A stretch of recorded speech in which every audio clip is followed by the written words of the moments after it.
système de sécurité et d'alerte précoce, la représentante résidente de la CEDEAO rassurée du dispositif national.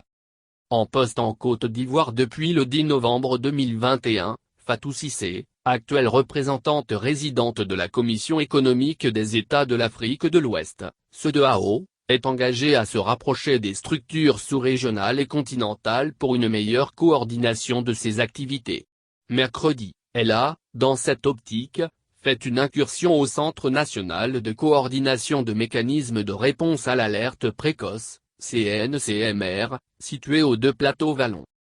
Selon elle, cette visite pour objectif de savoir si le CNCMR est effectivement bien équipé et prêt à répondre rapidement en cas d'alerte et de difficulté. En vue de permettre aux différents pays d'effectuer leurs échanges commerciaux en toute quiétude. Après une visite guidée par le premier responsable du centre, elle s'est réjouie de son existence et son opérationnalité en Côte d'Ivoire en raison de la menace sécuritaire dont ce pays est quelquefois victime. Et aussi, pour apporter une réponse précise aux questions environnementales, sanitaires, de criminalité, de gouvernance et de genre.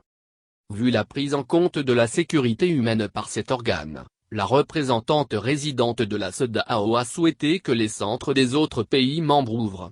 Actuellement, il est présent dans 5 de nos pays membres. D'autres vont ouvrir prochainement parce que la CEDEAO a prévu sa mise en place dans tous ses États membres, a-t-elle révélé. Elle a également fait savoir que la majorité des crises dans l'espace communautaire, notamment les coups d'État, sont favorisées par l'inexistence de ce genre de centre dans les pays touchés.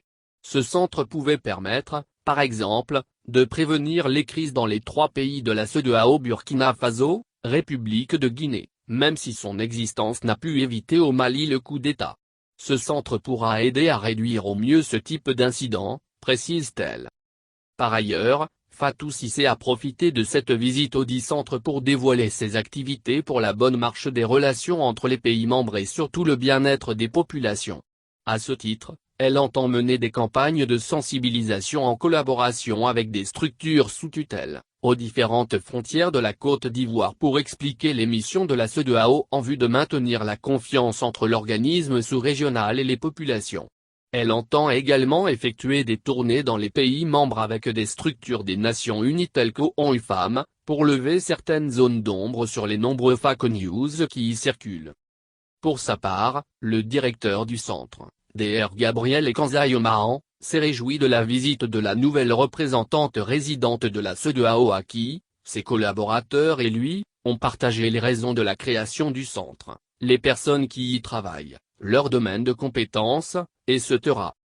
Né de la volonté des chefs d'État de la CEDEAO, à sa 45e session à Accra, en 2014, le CNCMR a pour mission, entre autres, d'activer, coordonner et assurer le suivi des activités d'intervention dans le cadre de la mise en œuvre du mécanisme national d'alerte précoce et de réponse. D'optimiser l'accès aux sources d'information et la qualité de la collecte et de l'analyse des dites informations.